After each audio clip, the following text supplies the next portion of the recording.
Hi, and welcome to It's Not That Bad, optimistic movie reviews for optimistic people.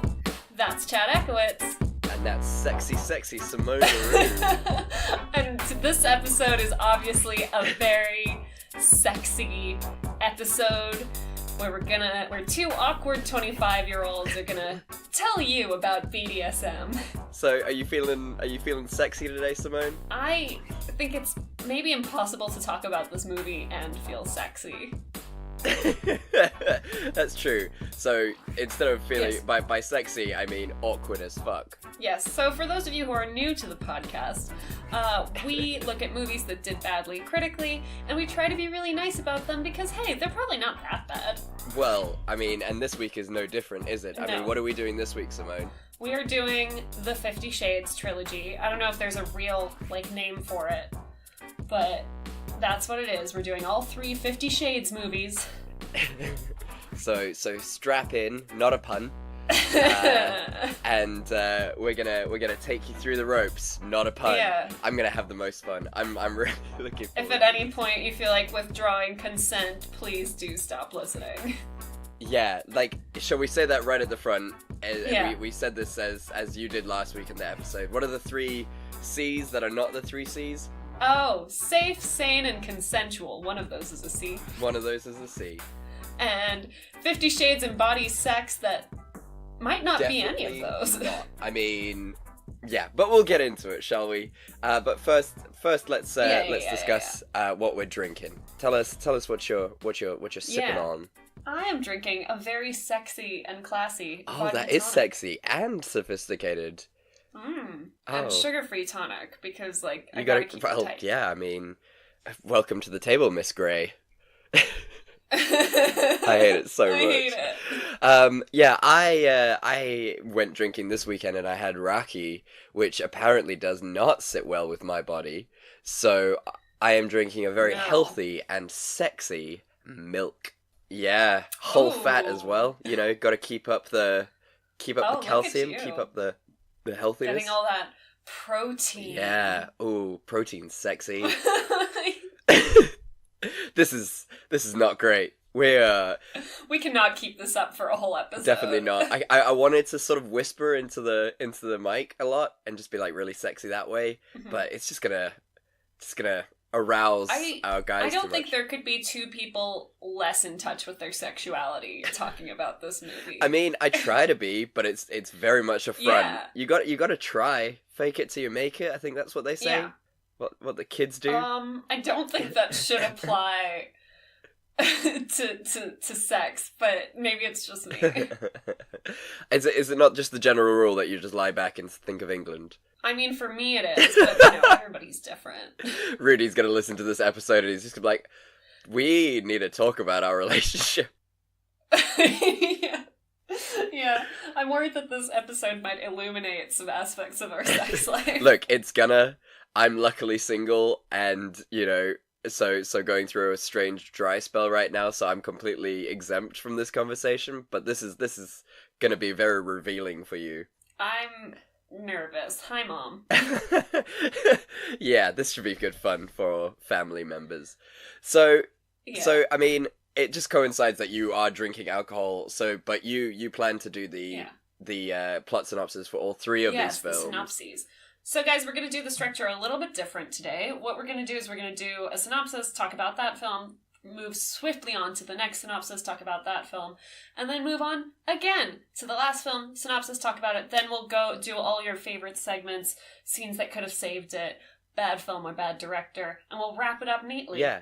We're both not tying experts now after watching these films.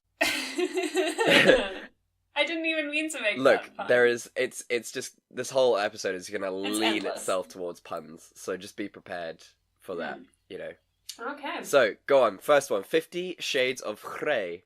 Let's bang it out. Hey! Okay. These are very quick summaries.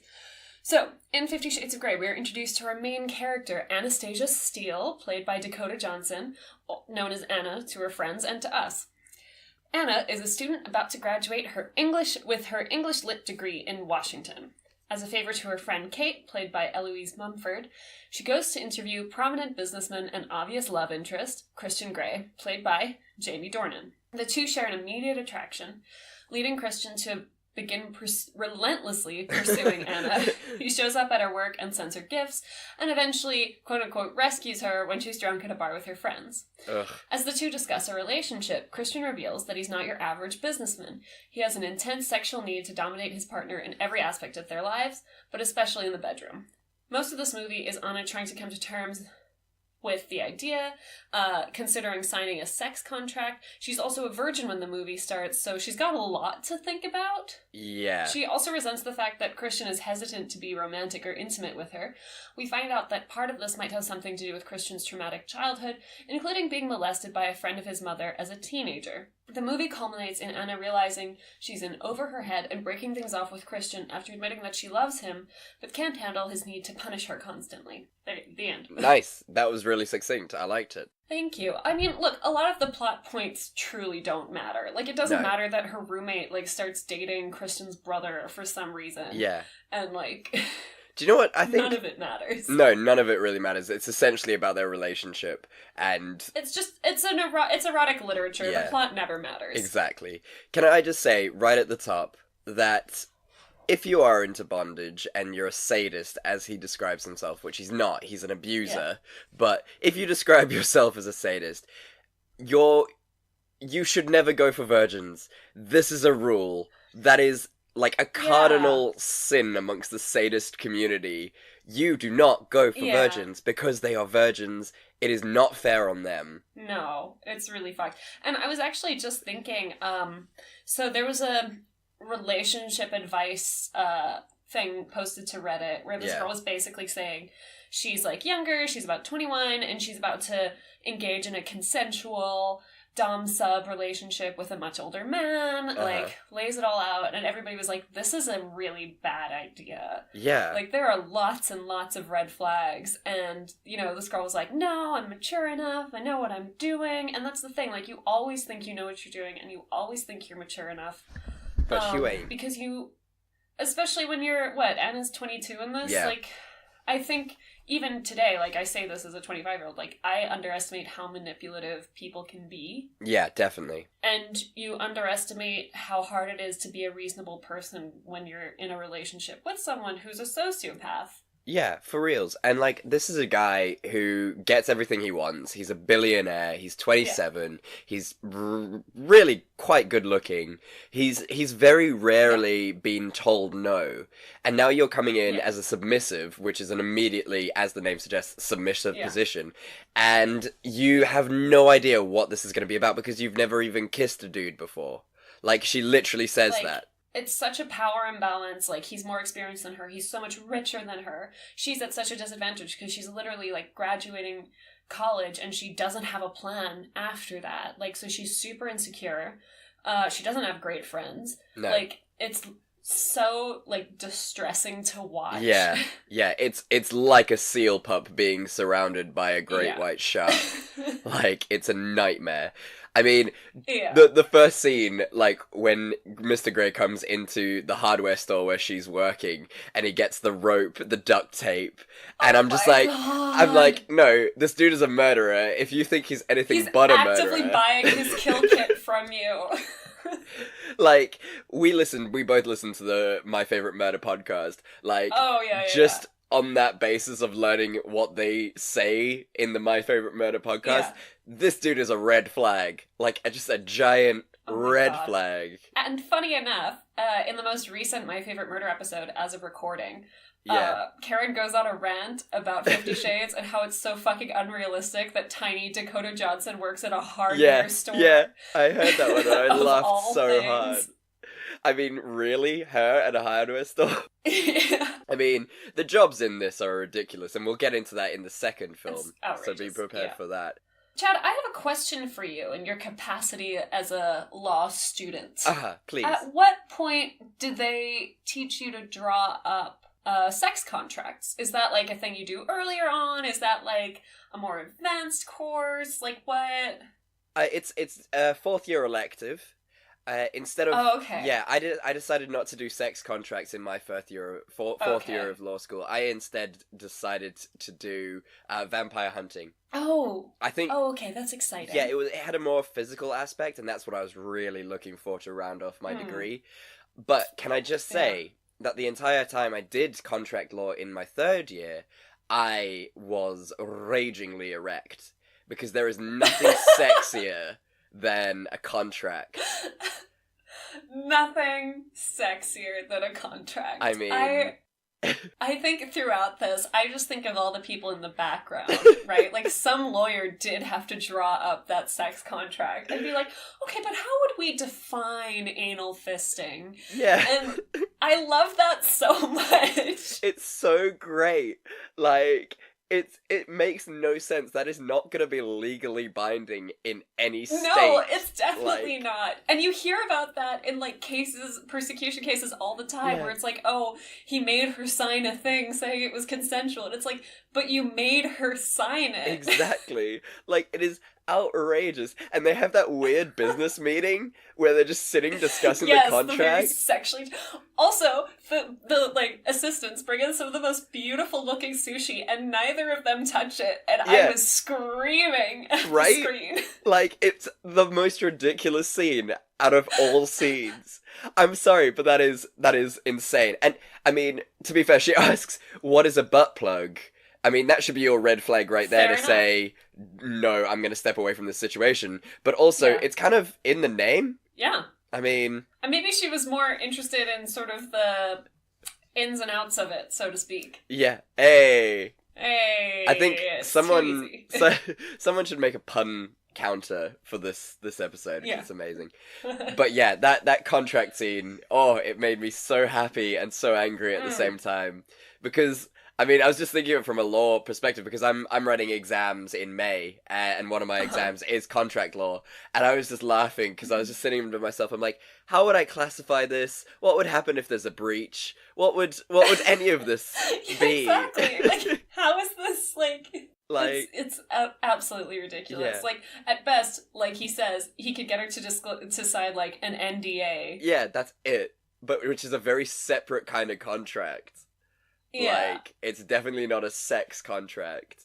I mean, good lord. So, what to you was the most infuriating scene in this movie? I think, to be fair, and it was the last scene, and I know it was supposed to. Yeah, there is a lot. But I feel that the belt scene, when he just takes the belt to her, was just really heavy. It's very upsetting. It's very upsetting, and...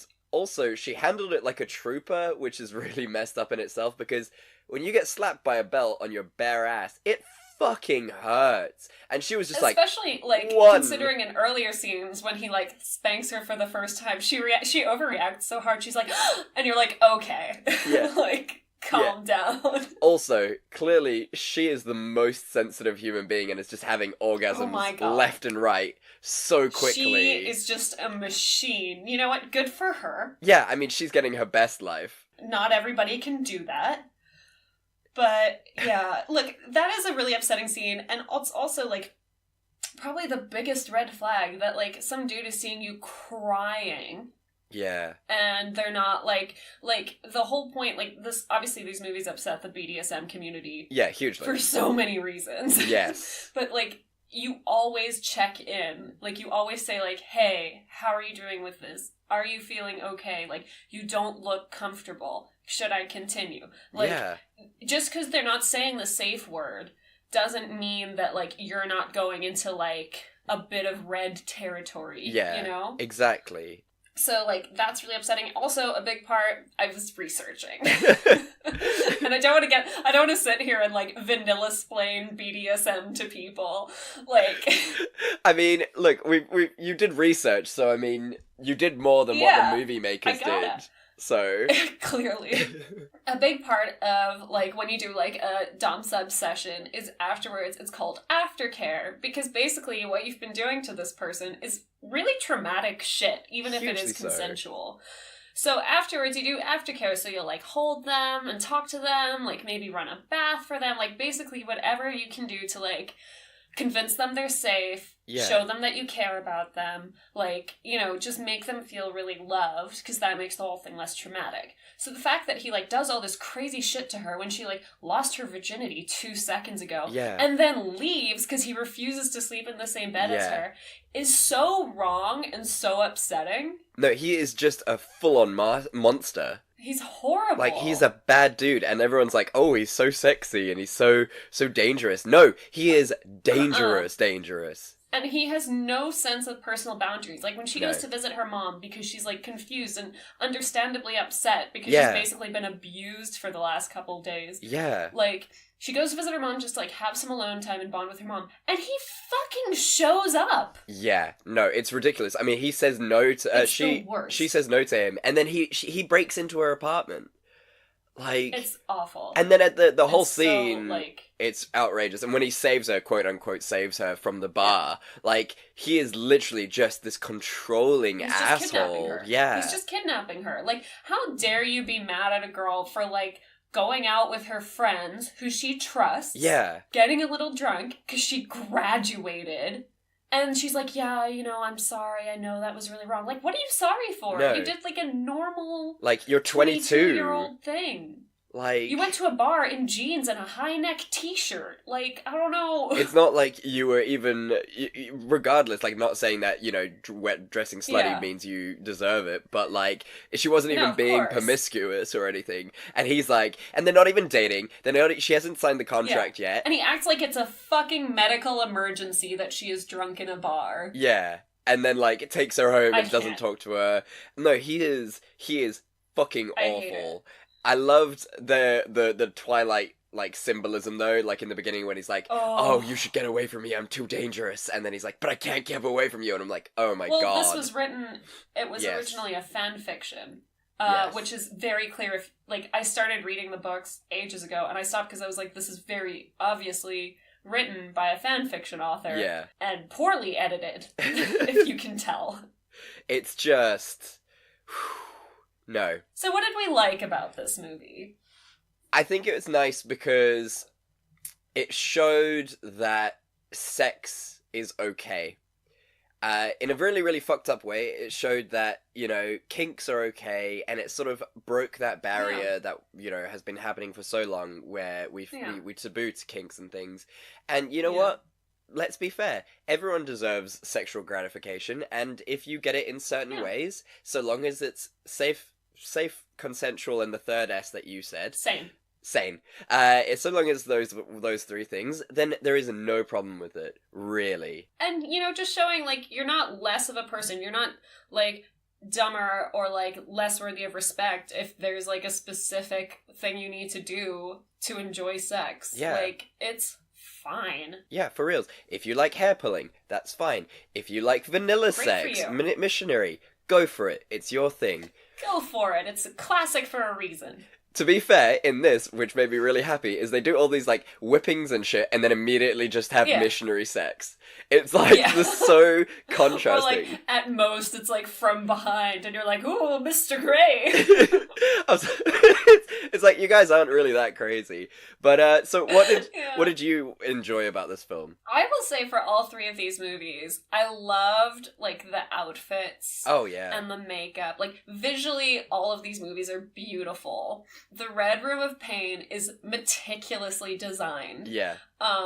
Like, his apartment is gorgeously furnished. All of, like, the scenery and the outfits and everything are, like, it's a very pleasant movie to watch if you don't think about it. Just because, like, it's so pretty. It is. Every scene is shot wonderfully, and the rooms are beautiful. There's no question, Throughout, like, the trilogy, I was just like, ooh, outfit idea. Ooh, makeup idea. Like, and his apartment, I was just like, that's a really good lamp.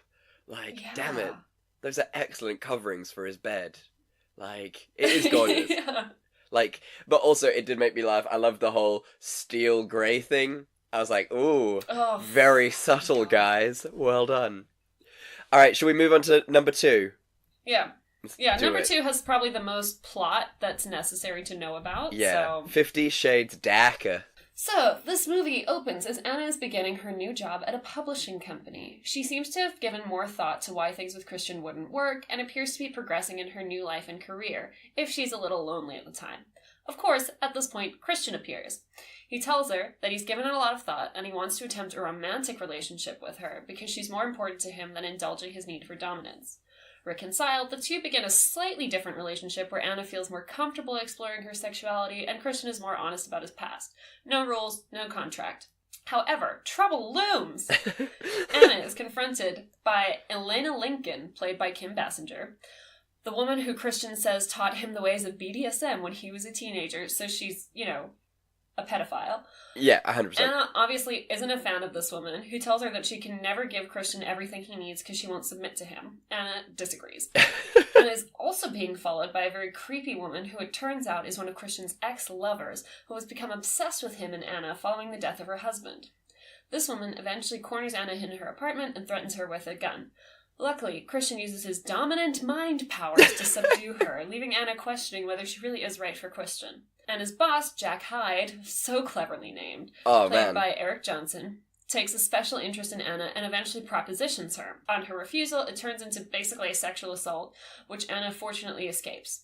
Jack made a fucking big mistake because Christian actually owns the publishing company that they all work for, and he is pissed. So Jack loses his job and everything else, and Anna steps into his position, which he must have worked years for. Oh, it's okay, Good and I'm sure God. Everyone else at the publishing house was completely fine with this. Yeah, completely fine with the fucking intern becoming head of fiction publishing when they've been grinding for years. Because she makes one good suggestion in one meeting. Yeah. Yeah. Fuck's sakes. With all of this happening, Christian decides it would be a great idea to marry Anna. Anna's kind of hesitant at first, but agrees after Christian narrowly survives a helicopter crash. The movie ends with them being very happy about the fact that they're going to get married in the next movie. 50 Shades Freed. Yeah. So, I want to talk about, first and foremost, straight off the bat, the underwhelming helicopter crash. Yeah, they just kind of skid. I'm sure it's much scarier if you're in it, but, Yeah. Again, these movies are not for action. No, and I can imagine it would be worse in the book as well, because you've got pages of how everyone's feeling. But in the film, it's literally just a crash, and then everyone's worried for 20 seconds, and then Christian comes through the door. This is a billionaire. Did he just trek through the woods for 3 days like a fucking Yeti? This dude is a billionaire, and no one saw him come back to Seattle. No one was like, holy shit. Did he not stop for a snack somewhere? I love it. And everyone's just so chill with him being back home, not being like, oh my god, let's get this dude to a hospital. What the fuck? Yeah, let's inform the police that he's alive. It's outrageous. They're literally watching a news story about how they haven't found this dude yet. And he just, and also, does that mean he and his co-pilot just kind of split up at the site? He was like, yeah, I'm just gonna trek through the woods back to Seattle, you do whatever. It's very clear that this dude does whatever he wants and fucks everyone else over. So, yeah, probably. Yeah. He definitely didn't, carry her on his back or anything. No, of course not. I mean, they're not having sex, so why would he have to care about her? Exactly. I mean, she's just a woman, and all women are objects, clearly. Nothing's changed. Oh, I mean... I want to talk about a consensual issue as well that I had with this, and surprisingly, not with Mr. Christian Grey. Her photographer friend in the beginning of the film. Yes. Her photographer friend, for those of you who haven't seen the film, her photographer friend is having a gallery opening the one night quite early on in the film. Again, frustrating, because he, just fucking graduated college. Amazing. And now he's got a gallery opening in Seattle with some fucking college-grade headshots. Yeah, real basic shit. And so he invites Anna to come along. She goes, and it's 90% pictures of her. You cannot display pictures of people without their consent. That is not allowed. So certainly you can't sell them to strangers. That is bonkers behavior. So it's very clear that men in this film don't understand what consent are, and they were written to be these dangerous, sexy men who are actually really, really bad people. Clearly. Assholes. What didn't you like about the film? So, I will say with this film, it was a bit more refreshing to feel like Anna can set some boundaries and have them more or less respected. Mm-hmm. Like, she gets to call the shots. She gets to be like, let's try this. I want to know what this does. Which is how it should have been to begin with. Yes, 100%. Rather than Christian being like, oh, we're going to do this now. Like, what are you doing? Yeah. No, definitely not. Especially when she's just getting into that world. I also like that they're not, like, really chill with the idea that as a 16-year-old, he basically had a woman who he trusted, like, enter him into an abusive relationship. Like, they're not chill with that. They're not like, oh, it was sexy because she was, like, older and he was this hot 16-year-old. Like, they're like, no, that is rape. Like... Yeah, no, it's very cool. And her reaction to that. Just because it's a woman and a younger boy, like, somehow that always seems to be excused. Yeah. Whereas, like, imagine if it was a much older man and a 16-year-old girl, like, everybody would be like, that's fucked. Yeah. So, I'm glad that they're at least being like, no, it's really messed up. Yeah, no, it is good, and I think it's a good sort of allegory for sort of the way that psychologically fucks you up, because, like, he says, like, he defends her, and he's like, oh, she's one of my best friends and my business partner and my confidant. Exactly. Like, of course she is, because she has complete control over you, and she has had that control over you for so long. Yeah. And, I mean, I think it's one of those things where, like, you don't want to admit that something that happened there was wrong. Like, you don't want to admit that you were a victim of this. You want to pretend that it was, like, a consensual thing, and you weren't groomed for it. Exactly. So, I mean, it's nice to see, you know, the first one, towards the end, you're like, okay, this dude is fucked up, and Anna's starting to realize how fucked up he is in the head. And then the second one, they're just, like, really pile on that message, which is really nice as well, because it's like, you've got some mental problems, let's sort them out, you know, which is really, really healthy. She really should insist on him seeing a therapist, though. Like, this is a trope that we see again and again, where, like, you know, a guy's got issues, but he just meets the right woman who's patient with him and she can loves fix him, and then he figures his shit out. Women are not your therapists. No. Okay? Like, and as a woman, it's not your job to help a guy, like, sort his shit out. Yeah. It's not your job to, like, deal with him being, like, rude to you or, like, ruining your social life or whatever because he's insecure. Yeah. And you're just, like, trying to love him enough that he gets past it. Like, no. She should have been like, I'm breaking up with you until you see a therapist. Yeah, and get and then this I will consider it. Yeah, once you're sort of healthy. Like, it's not your job to be their therapist, and also it's dangerous that men think that women, like, if they meet the right girl, she'll fix them. Like, no, you need to fix you. And it's also a problem with girls who are like, I can fix him. It's not your job. You absolutely cannot. No, it's not your job, first of all. You are equal in this relationship, and you should feel validated and equal.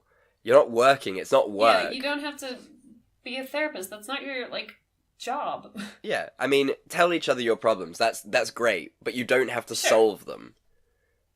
Yeah. Yeah. So, yes, I enjoyed the ending of this film. It was superb. When she throws the drink in Miss Robinson's face, and then the mother's like, get the fuck out of my house. That is such a power ending. Perfect. It was awesome. Amazing. His proposal to her was real cute with the flowers and the pool. Like, that was fun. It was pretty. Yeah. No, it was lovely. I mean, this movie was slightly less problematic. Yeah. But, it went a slightly bit, it went in a better direction. But then, as you'll see in a second, it goes in the complete opposite direction in the third one, in a very dangerous way. I want to talk about something that you brought up at Christmas, #throwback to Christmas. What did you think of the masquerade ball in the fact that her makeup and hair was fucking atrocious? Like, he brings in a dude to do her hair, and I was like, but it literally looks like she just pinned it up. Yeah, thank you, right? It goes back to your Christmas princess. And they gave her, like, a dark-ish lip, and he was like, you're good to go. That'll be $1 million. Yeah. Yeah, that was upsetting, and it immediately made me thought of what you said at Christmas about the Christmas princess. And the fact that her makeup and hair was just She just atrocious. needs to be wearing Converse under her dress. Exactly.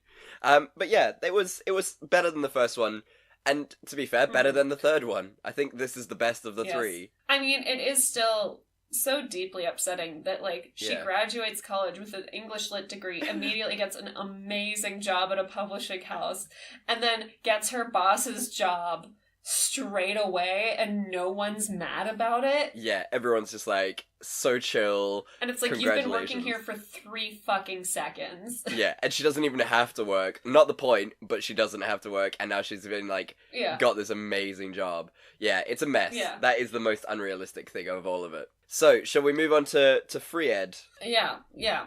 50 Shades Freed. I mean, it's the most problematic one in my mind. Well, and I think by the time you get to this one, you're just not surprised by anything anymore.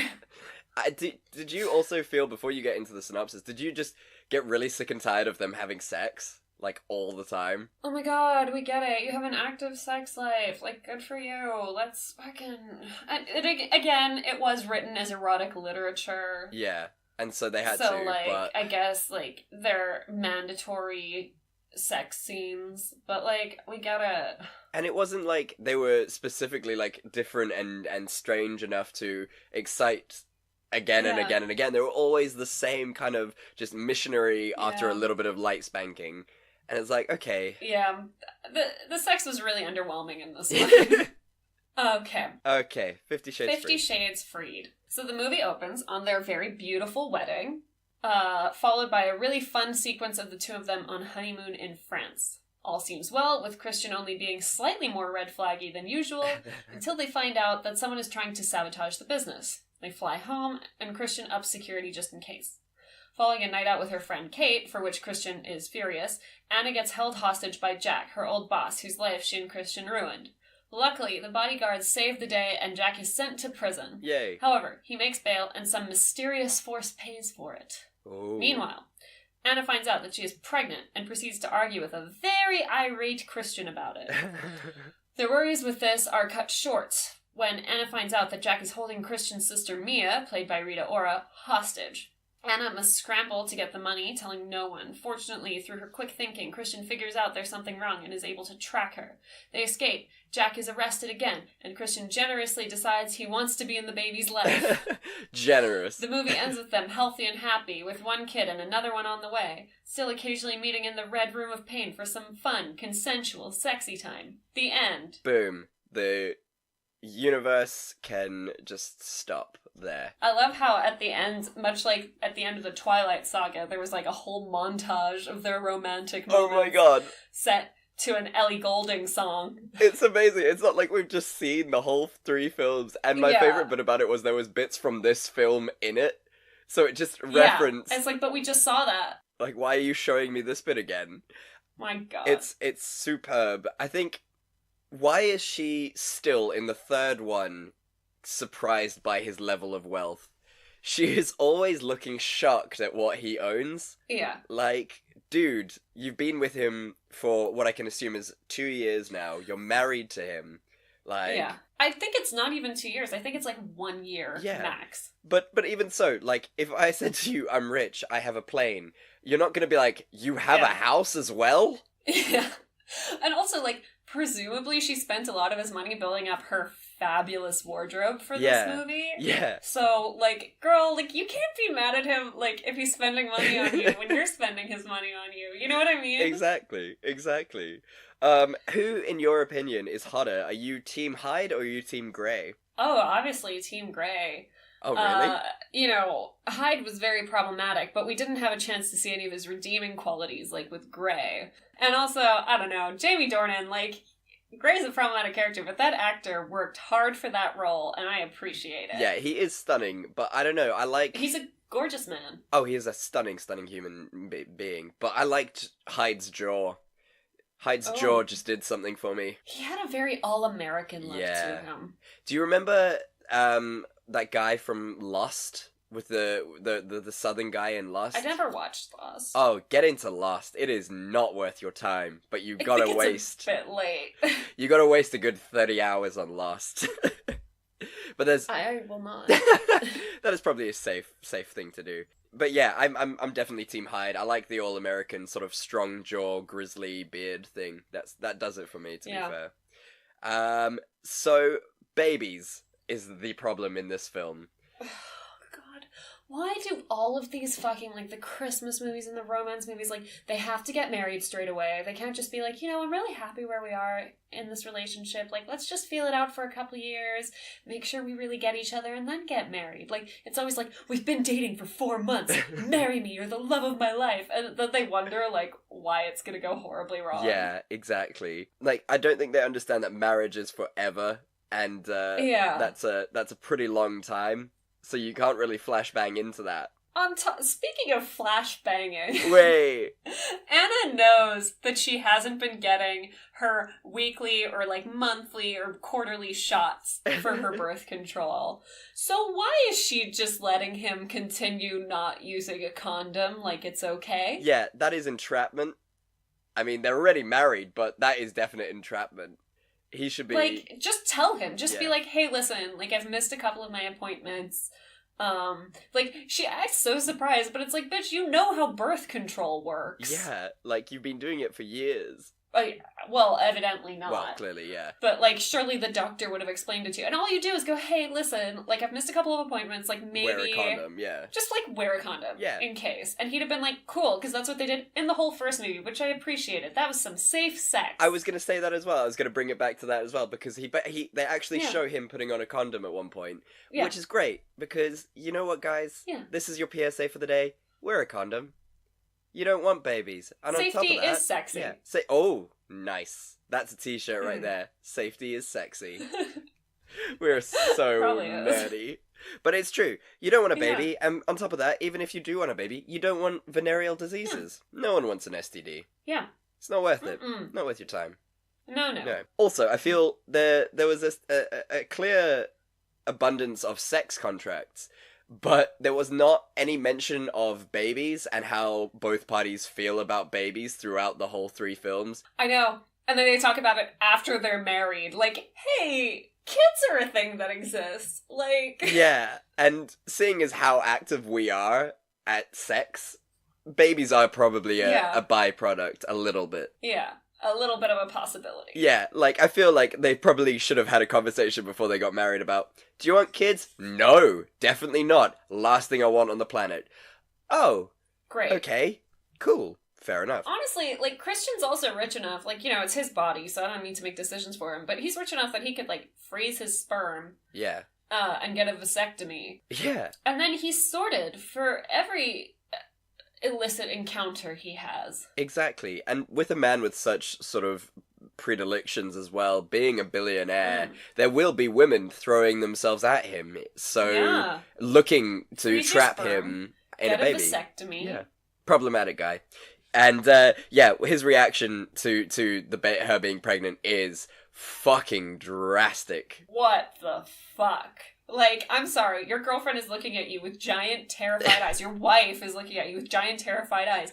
And you're still gonna yell at her like you weren't the one also having unprotected sex with her? Yeah. I think that was a really nice change in her as well, is how she just, like, flips and she's like, I don't need this. Fuck you! Yeah. That was great. To see her with a little bit of a backbone was so nice. Yeah. Like, what a dickhead. Unbelievable. Yeah. This one is also a lot more controlling. You see, like, the lot more controlling aspect of Christian again. Whoa. Which is what happens when you marry a sociopath. Yeah. He was acting real nice and real sweet until she finally agreed to marry him. He's isolating her from her friends since he's mad that she hung out with Kate by herself, but it's fine if they all go to Aspen together where he can keep an eye on her and her friends. Yeah. Like, that's really fucked up, and they make it sound like a romantic gesture. Yeah. But, like, no. He's acting like he's compromising, like, oh, you can spend time with your friends, but that's not a compromise. No, it's controlling. She should be able to spend time with her friends. Yeah, they're her friends. It's not a discussion. No, exactly. It's outrageous, and he's like, oh, you can't go to New York. That's the end of the discussion. You're not allowed to go. Yeah. I'll take you to New York. No. Absolutely not. And then, like, even at the beginning, where they're at a beach in France, where everybody's topless, and he gets all mad at her for being topless, and, like, but it's her body. It's not yours. Yeah, exactly. Like, to be fair, I understand where he's coming from, but that is a conversation you have before deciding to go to the topless beach. That is a conversation you have back at the hotel. Yeah, you're welcome to say, listen, I'm not comfortable with it. I'm worried about paparazzi because, like, I'm a successful businessman. Yeah. These are the reasons I'm not comfortable. But at the end of the day, it's your decision. Yeah, and then she can make an informed decision. Okay, do you know what we should do, Grey? Not go to the fucking topless beach then. Let's go to a beach where toplessness is not advised, and then we're fine. She can be topless on the deck of the boat. Yeah, and then it's fine. But no. I mean, there's that whole meeting scene where he just full-on fucking interrupts her meeting to discuss her email. Because she hasn't changed her last name. Oh my god, I forgot about that, and I'm furious all over again. That scene was so upsetting. It is her job, and he's just coming in.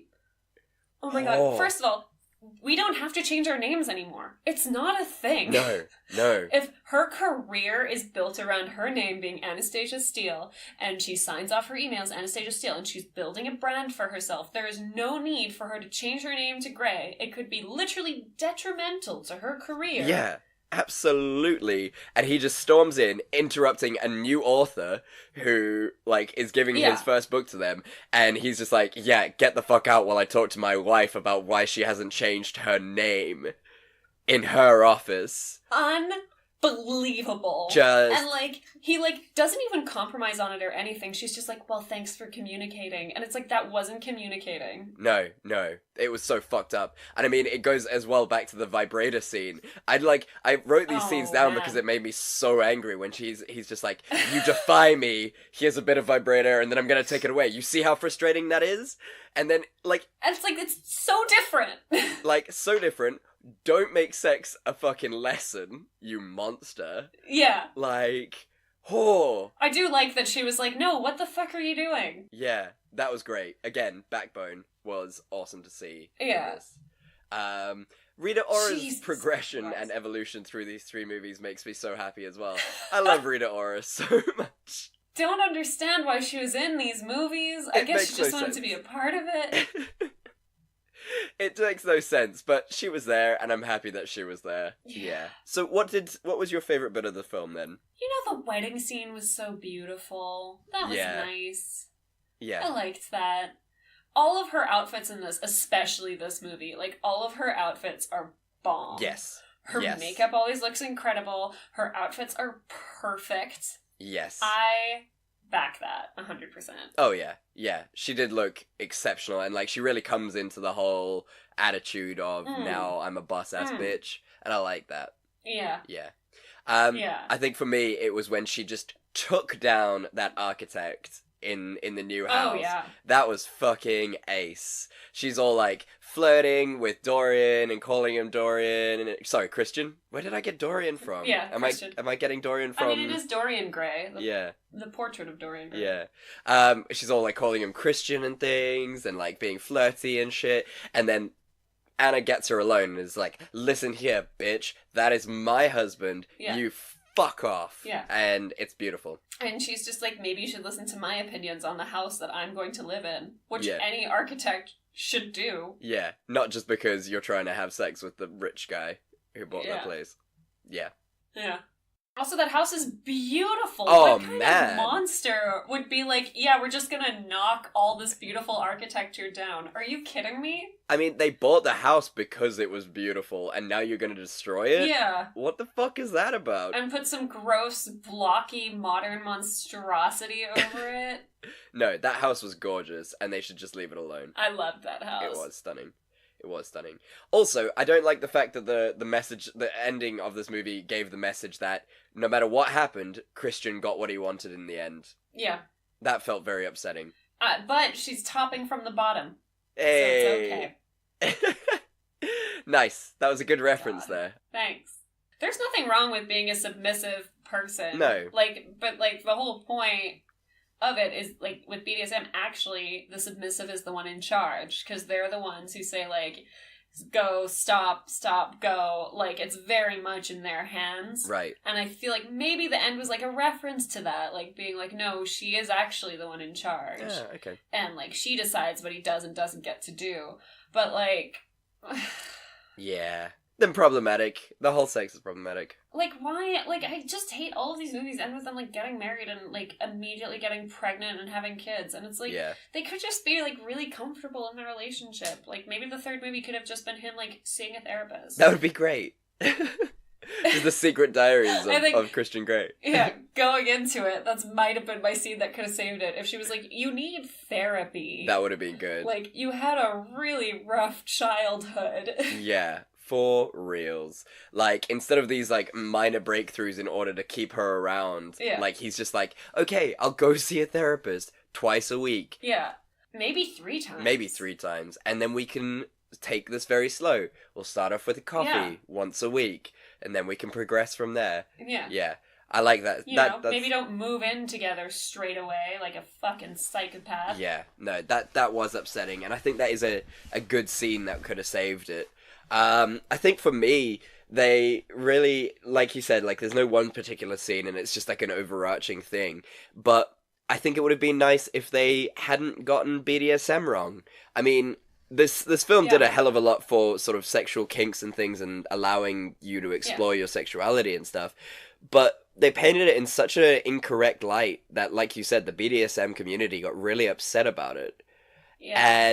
And rightly so. Really, really rightly so. Yeah. So if they had done even just a hint of research about what it's about. Yeah. And the rules. So apparently, the author of the 50 Shades books, E.L. Grey, she was heavily involved in the scriptwriting process. Oh, okay, that makes sense. And she vetoed a lot of the decisions that they made. Because she wanted to be faithful to the books. Which weren't good. Which were not good. So that's, I think, also where maybe a lot of stuff could have been made better, was like, you know what, you're working with professional screenwriters. Yeah. Like, you have to give and take, and you have to understand that these movies are reaching such a wide audience. Like, you almost have a responsibility to improve to teach people, like, this isn't healthy, this isn't right, like, you know? I have another scene that could have saved it that I wanted to see. Is I just want to see all the people in the background. Like, I want to see the lawyer who did the sex tape.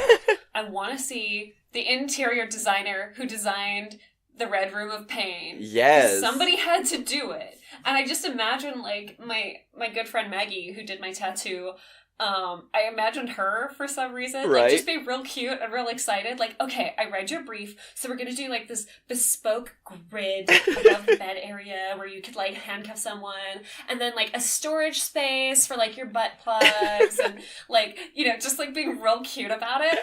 I mean, it would have to be that way. I mean, it's heavily implied that the maid goes in and cleans the room, and I would love, I would love to see that scene as well. Like, she just goes in, she's dusting, she's just, you know, disinfecting everything with bleach. Sanitize this. Yeah.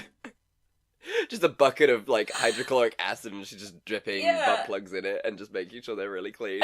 Yeah, I just want to see all the people in the background who have to be like, okay, Mr. Gray. Yeah, we'll do this for you. We'll make sure it's soundproof, you crazy murderer. But also, consider more velvet. Yeah, I want a day... It's hard to wash stains out of those, so maybe... I would love to see a day in the life of Taylor, who was his bodyguard. Yeah. Like, that poor guy. Poor Taylor. He's the best of all of them. Also, her sexy bodyguard Sawyer in the last one. Oh, sexy Sawyer bodyguard. Yeah. Yeah, I hope he and Hannah got together. They were cute. That was a cute little tete-a-tete that they had. That was nice. Yeah. Yeah. That would be the spin-off series on Netflix. Yeah. Yeah. Oh my god, I hate it already. Right. Let's move on then. I'll talk about the first director who did the first film. And then you're going to do the second and third director who is the same person, correct? Yes. So this director is Sam Taylor Johnson. So yay, female directors. We love some female directors. She did Elton John, I Want Love, the music video. Elton John, Turn the Lights Out When You Leave music video. Love You More, Nowhere Boy, Gypsy, the TV show. She's doing A Million Little Pieces, which is a movie that came out last year, and I assume it's about the book that was, you know, really fucking heavy. So she's done a lot of short sort of things, and to be honest with you, I think she did an incredibly good job on this. She did a great job. Look, the only negative aspect of these films was the script. Yeah. And plotline. I think the actors did the best that they could. Like, the movies were really well directed and enjoyable to watch. Oh yeah, definitely. Like, and I mean, she seemed like she had fun with it, really, directing these people. Yeah. Because it could not have been easy, because it's a hell of a lot of a visual film.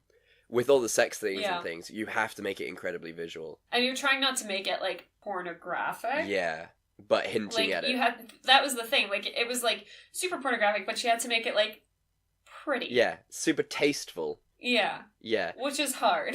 Exactly. And I mean, have a look at her. She's working with this script, which is just terrible.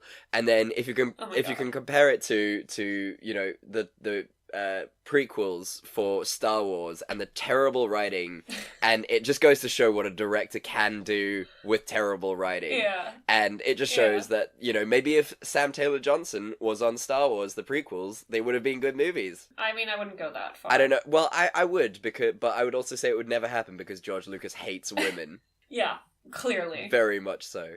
So, yeah, Sam Taylor Johnson, best of luck. I believe she's going to be amazing. And she has been. We love you. We love you. Well done. So, tell me about the second and third director. Okay, we're looking at James Foley. Okay. So you would have seen his work. He directed a couple episodes of Billions. Okay. A bunch of episodes of House of Cards. Ooh. One episode of Hannibal. A lot of his work seems to be doing videos for Madonna. I mean, then he's perfect for this film, really. Yeah, so he directed a bunch of music videos for Madonna in the 80s, for Deep Purple, one for Marky Mark. I mean... So, like, you know, it's a really strange resume, but, again, I don't think these movies were badly directed. No. I'm not a huge fan of some of the montages that they use to fill time, but I mean, you know... You bought the rights to those songs, you might as well showcase them. Exactly. And again, visually, yeah, these movies were beautiful. It managed to make Washington look, like, dramatic and gloomy and not just, like, depressing as balls with the rain all the time. Yeah, fair enough. Like, you're not wrong.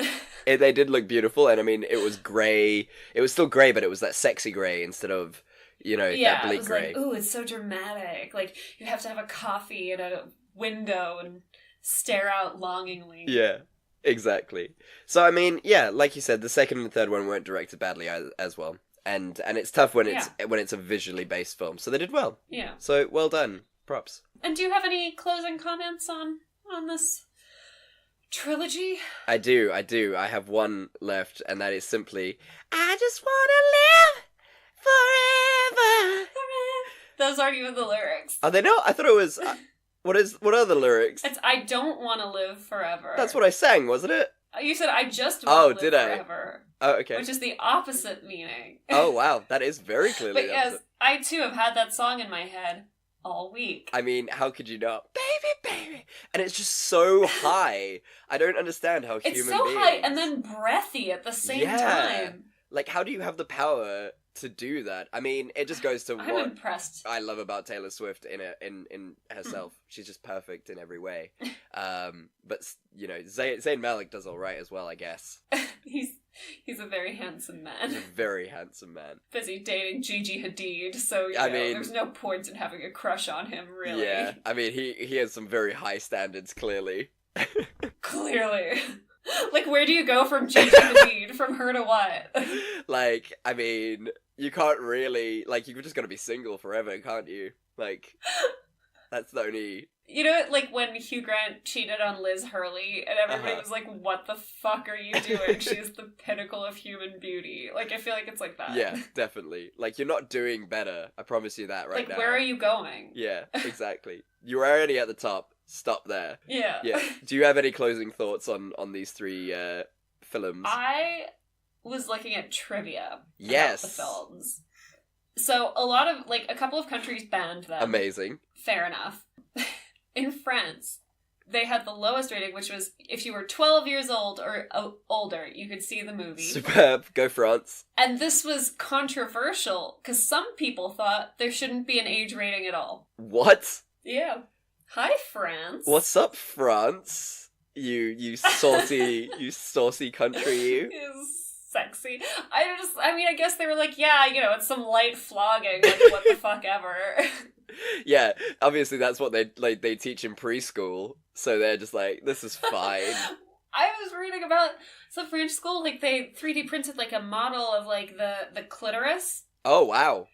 And, like, that was part of, like, the sex education, which, I'm not against. No, not at all. I mean, it is one of the most vital sort of apparatus. More men should have to learn about it. Every and even man. women. Like, you know what? Know your body. Know your body, and every man should know a woman's body, unless you're gay or asexual. But every heterosexual man should know what the clitoris is, where it is. Yeah. You know what I'm gonna do? I'm gonna link to my favorite Key and Peele sketch, which is Cunnilingus class. Thank you very much. We're gonna link to that in the footnotes of this episode because... Can I tell you a story from my high school biology class? Please do. It's sexy, maybe, if I word it right. So I went to an all-girls school in high school. And probably the best sex education we had was in high school biology class.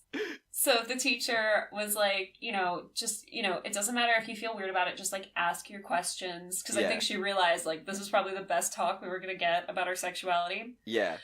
So this one girl, okay, we are all, like, 18 years old. Half of us, if not more, are, like, sexually active. Or if, at least, like, experimented with ourselves, This girl raises her hand, dead ass as an 18-year-old, and goes, "Ma'am, what does an orgasm feel like?" This poor girl. I mean, being that courageous is something to herald, really. But Jesus Christ, read the room. Yeah, and we were like, girl, you can find out. Like, take a long bath. Like, there are washing machines. Go mess around. Drive down like a very bumpy road. In 18 years of being alive? Like, damn. I hope she's okay now. Not to shame anyone, obviously. I mean, we're not trying to shame anyone, but sex, no, of course not. Sex is pretty great. That is probably the one thing that this movie misses out on, is the fact that sex is actually pretty awesome. And also, I guess what it also misses, and maybe would have been nice to see, is, like, sex is kind of funny. Yeah, right?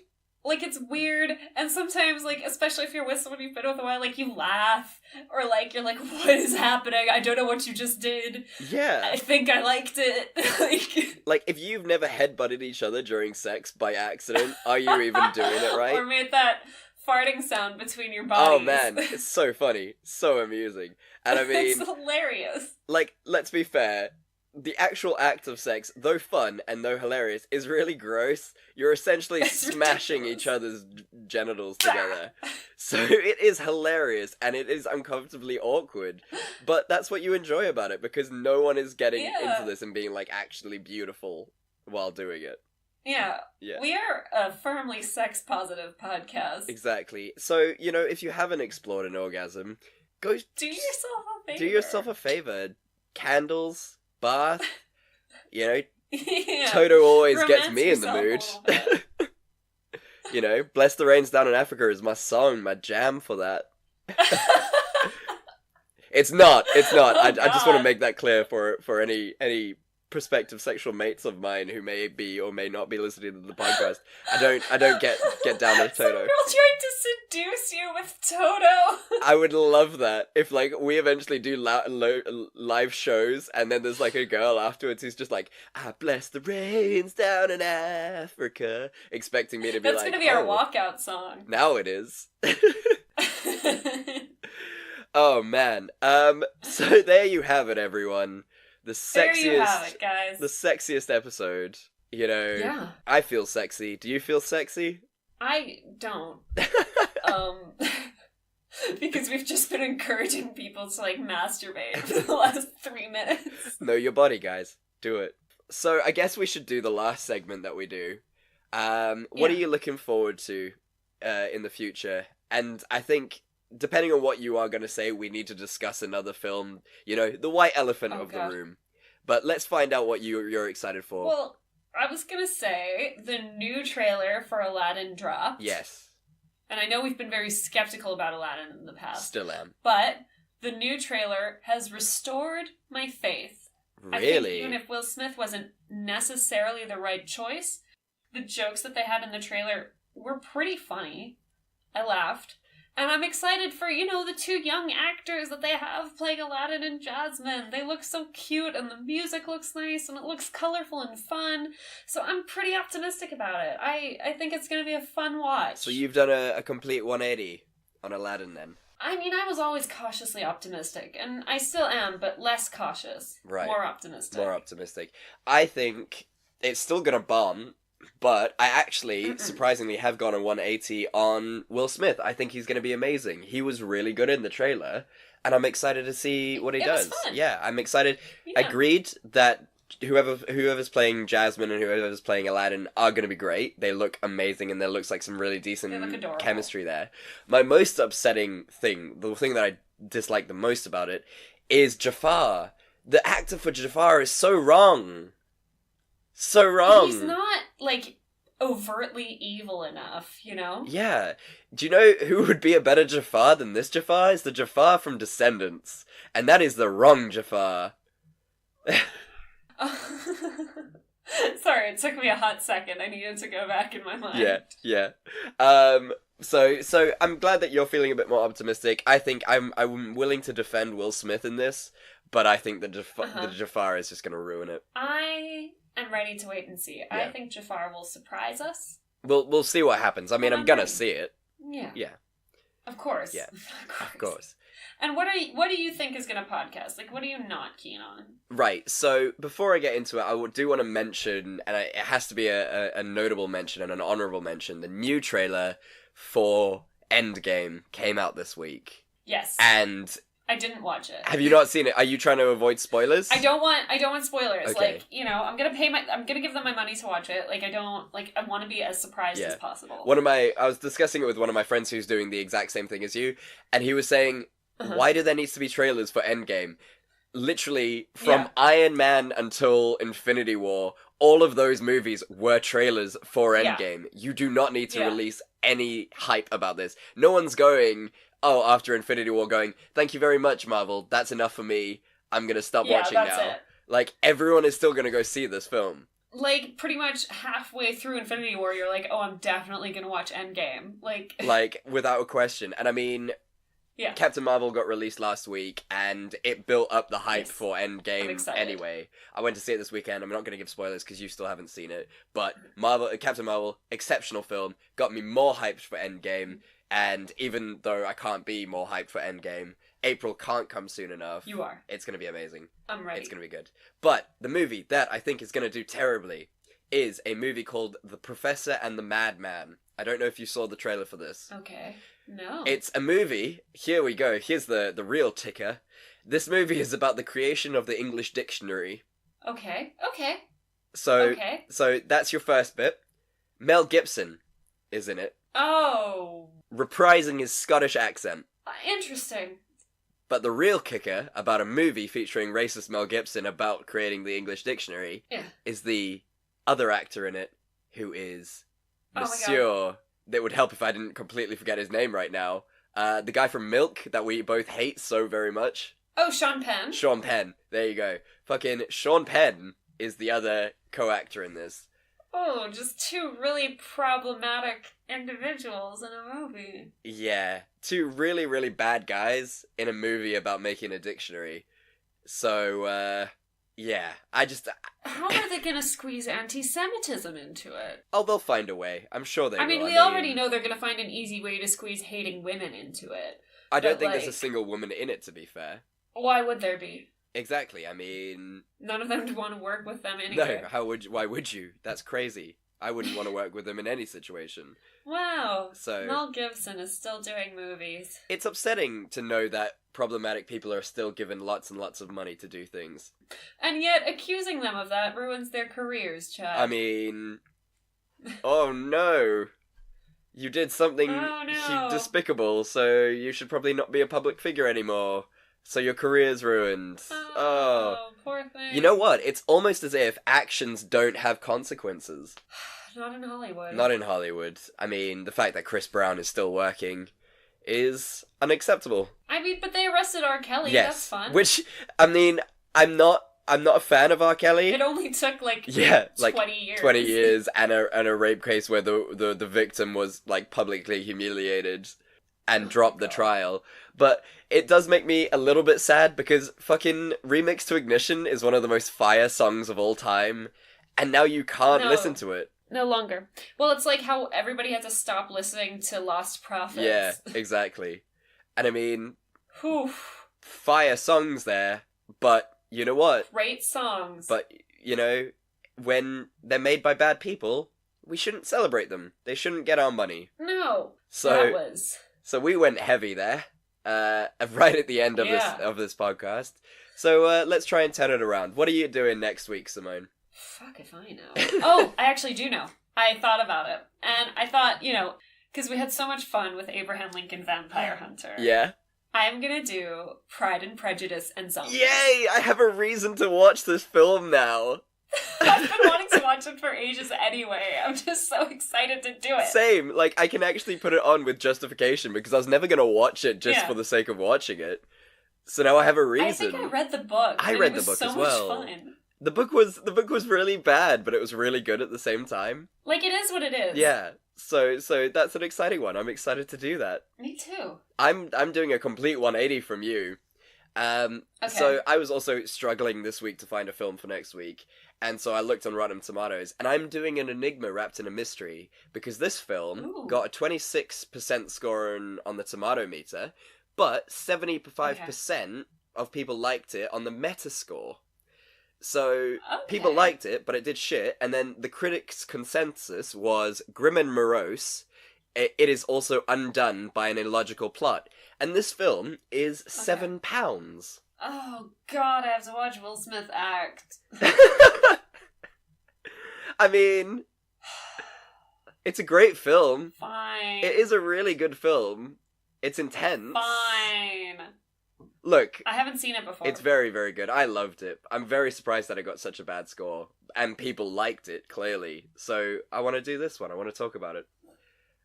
Right next to That's gonna fucking... be an interesting episode. Yeah. Couldn't be more juxtaposition between fucking Pride and Prejudice and Zombies and £7. So get ready, folks, for whatever the hell that's gonna be. And so how was your week? How was your week, Simone? Oh, my week was okay. It was a busy week last week. Rudy got sick. Oh, no. So, yeah, it was a bit of blue in the household. But we're good now. I've got, like, Magnus is sleeping on the desk behind me, or behind the laptop. It's real cute. Aww. So things are good. Things are getting there. How are you? I'm well. I went down to visit some friends this weekend, and it was really, really lovely. Nice. We released this week, and it will probably be last week when this came out. We released the Taylor Swift article, which just made me really happy because anytime I get to talk about my feelings about Taylor Swift makes me very, very happy. So Hi, Taylor. Hi, Taylor. Yeah, big fan of the podcast. Friend and family of the podcast is Taylor Swift. Yeah. So. Jeez, leave chat alone with all your messages, Taylor. God. It's true. She don't want to live forever, but she doesn't want to be living in pain without me, and she wants me to come back home. Whoa, oh. But seriously, Taylor Swift, if you're listening, we love you so fucking much, and if you could get on the if you could get on this podcast, we would love that. I think it would be the quietest podcast because I don't know what we would do. You'd be just. Yeah, we'd have to mute your microphone because you'd be screaming. Just the. We'd have to cut a lot out because I'd be like, oh my god, you're so pretty. But, like, you're so pretty. Like, she's just talking about, like, the subtext of fucking, like, Gremlins 2, and we're just like, but you're really beautiful. Like, how are you beautiful? Do you pick your outfits? Be honest. Do you wanna sing us out? Do you wanna just sing the whole thing? You just talk. We'll just sit. It'll be perfect. It'll be amazing. One day. That's where we're aiming. That's where we're aiming. Yeah. That's our goal. But yes, otherwise my week has been really, really good. Very relaxed week. Good. So I'm very happy. And it was nice to see my friends. I always love seeing friends. Nice. Yeah. So there you have it. We've done it yet again. After a sexy week, we can relax and go back into our repressed States forever. God. I would like to leave. I meant to quote this sooner, Yes. but I forgot. I would like to part with words from International Treasure Terry Crews. Yes. Which is that you can't love someone and control them at the same time. Ah, that is really nice. Yeah. And I think we should end it there he because is a that's treasure. lovely. Yeah, Terry Crews is an absolute gem. So yeah, that's a good way to end it. So as we always say Thanks. at the end of this podcast, we love you and there's nothing you can do about it.